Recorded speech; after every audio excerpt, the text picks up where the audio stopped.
일본이 식민시대 강제징용 현장 11곳을 포함한 시설물 28곳을 메이지시대 산업혁명유산으로 유네스코에 신청해서 사전 심사를 마쳤다고 합니다. 6월에 열릴 총회에 최종 결정을 남겨두고 있지만 등재 가능성이 높은 것으로 알려지고 있습니다. 만일 강제징용 현장이 근대화 세계문화유산에 등재된다면 이것은 하늘이 울고 땅이 소리칠 일입니다. 우리는 먼저 자신들의 죄악에 대한 사죄와 반성은커녕 엄연한 역사적 사실마저 누락시킨 채 유네스코에 등재 신청을 한 일본 정부의 반문명적 태도를 엄중히 비판합니다. 우리 정부의 안이한 대응에 대해서도 질타하지 않을 수 없습니다.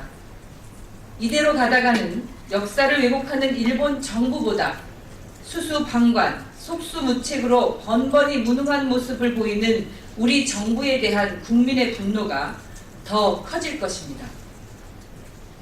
최근에 아시아인프라투자은행 가입 문제, 사드 배치 문제 등을 둘러싸고 우리 정부의 무기력한 행태에 대해서 연일 지적되고 있습니다. 이런 상황에서도 윤병세 외교부 장관은 국익을 극대화했다며 자화자찬하고 있습니다. 이러한 모습은 유감을 넘어서 정말 부끄러운 일이 아닐 수 없습니다. 전방위적으로 펼쳐지고 있는 일본의 외교전에 번번이 당하는 일이 더 이상 반복돼서는 안 될 것입니다. 박근혜 정부는 이러한 허약한 외교와 안이한 대처로 국익과 역사를 지켜낼 수 없다는 점을 명심해야 할 것입니다.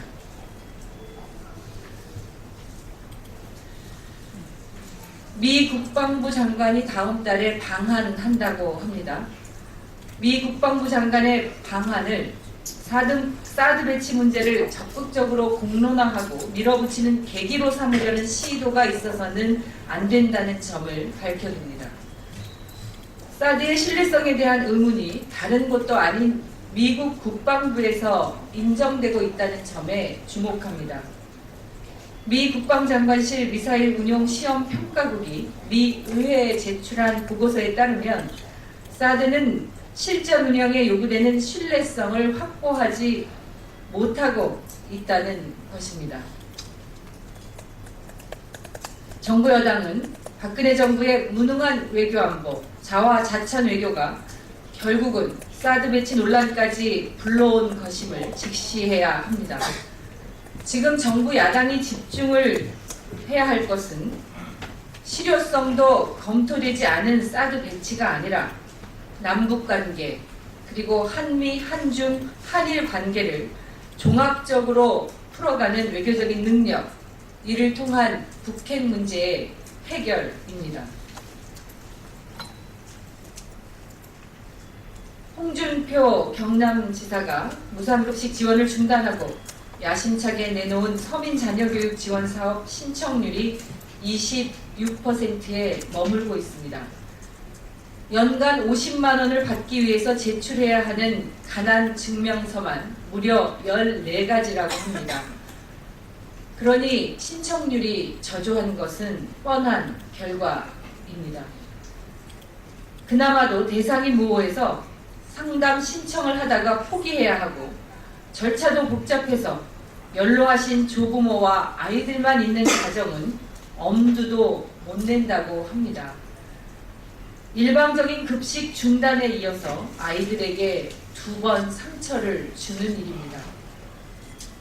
그럼에도 경남도는 근본적인 대책 없이 신청자가 급증하고 있다고 사실을 호도하고 홍보에만 열을 올리고 있다니 정말 기가 찰 노릇입니다.